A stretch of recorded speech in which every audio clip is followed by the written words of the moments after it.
For everybody that's listening here, though, last week Scott and I were talking, and there was a few topics we were talking about, and I wrote them down.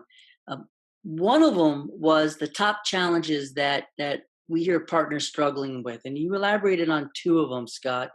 For our viewers, can you talk about those challenges for them? Yeah, I mean, I think one of the really top challenges is always engagement. There's engagement and there's recruiting. Let's start with recruiting. You look at kind of a channel maturity model. You go through recruitment, you go through onboarding, you go through enablement and empowerment, and then really what you want to do is you want to emancipate your partners to be able to go out there and sell themselves. You want them to be independent, but it all starts with recruitment. Partners have a lot of trouble recruiting the right folks to go sell with them. We've seen a lot, and I'm sure all of us who are listening to this today and watching this today have seen a lot of talk and a lot out there about the movement around account-based marketing. And we kind of started thinking about account-based partnering, flipping that partnership funnel a little bit and taking away that 80-20 rule or even 90-10 rule in the channel and focusing more on those partners that really do well for you and that really are strategically aligned to your business. Even doing things like building out partner personas and really targeting specific campaigns, incentive programs, enablement tools and features, marketing campaigns, specifically for those partners that are going to perform well. So we look at that piece as being a really critical component of building a great channel. And then, then again, it goes to the productivity and the engagement.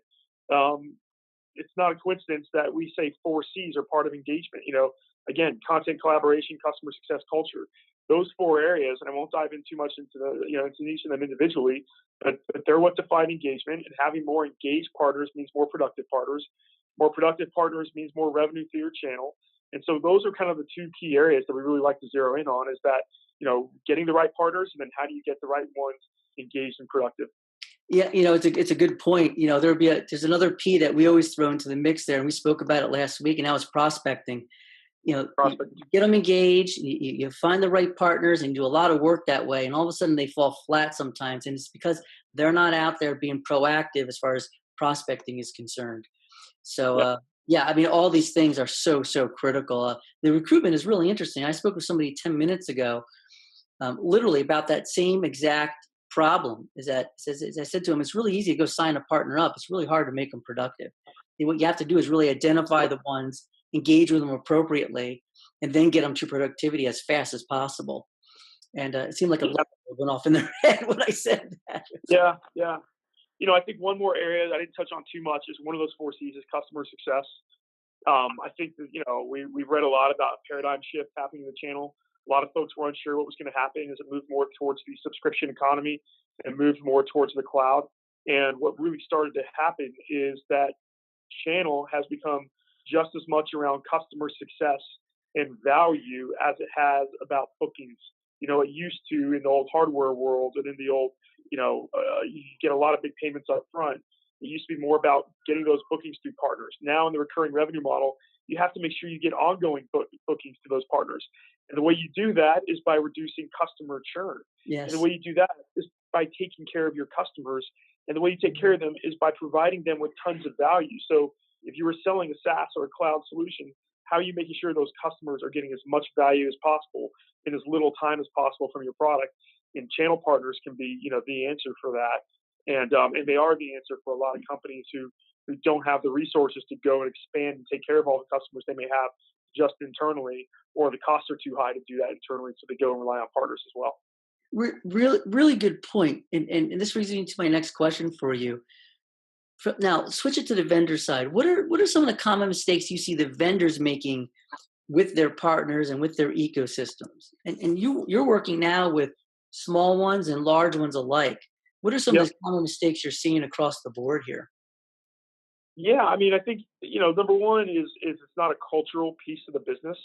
It's an also have where the channel has always been kind of out in an island, taking, kind of pushed aside and kept as a separate part of the technology stack. You talk a lot about SaaS and technologies in the marketing stack these days, and the channel has to be integrated, not just from a cultural and a business perspective, but also from a technology perspective. So you start at the top end with the CEO. I used to go back, or at the beginning, I talked about my experience at Cisco. Cisco was a channel-driven company from John Chambers, the CEO, all down. Yep. And so that came from the very top. And I think companies who go and implement channel partner programs, it's got to be a company-wide initiative. Partners have to be an integral part of the business, or else it's not going to work as well as you want it to.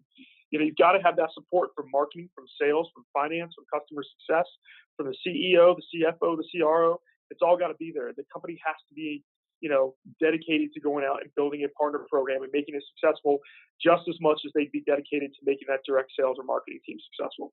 So I think that cultural piece of it, and that leadership piece of it is very important. I also think that companies aren't necessarily looking at taking their channel and making it as technically integrated with the rest of their marketing, their technology stack, or entire tech stack as they need to. They still look at building a separate channel stack away from their regular MarTech stack. And I think today technology is built. We often talk about SaaS 2.0, and SaaS 2.0 is all API first. And so everything's about integration. And so if everything's about integration, then your SaaS tool set for your channel can and should be integrated with all the tools that you're using internally, whether that be Salesforce or Dynamics or any CRM you're using, HubSpot, Marketo, any of the marketing automation tools you're using, tools like Gainsight or Tatango or anything that you're using for customer success or help desk. It should be integrated within all of those tools to make it as valuable as possible for those partners and for your direct team, and to align the channel with your direct organization so that it's not sitting out on an island by itself.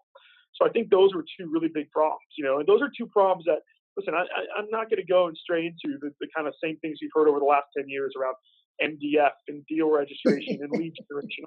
Listen, those are the easy things to fix in my perspective.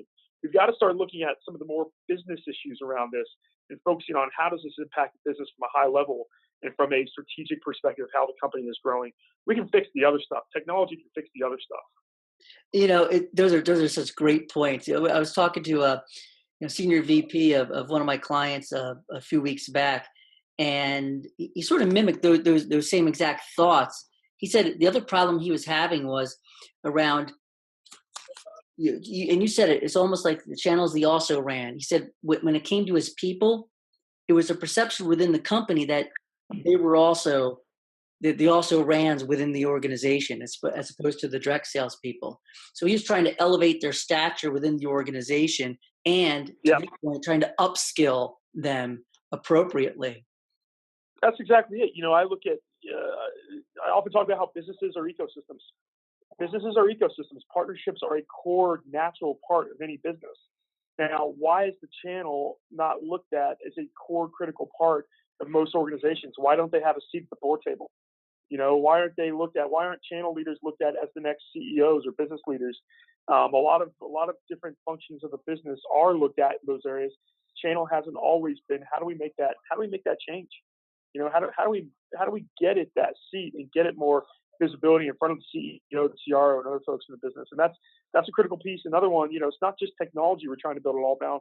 It again is trying to grow the whole profession of what channel is. And when I say profession, I mean that no one goes out there and gets a degree in channel sales and marketing.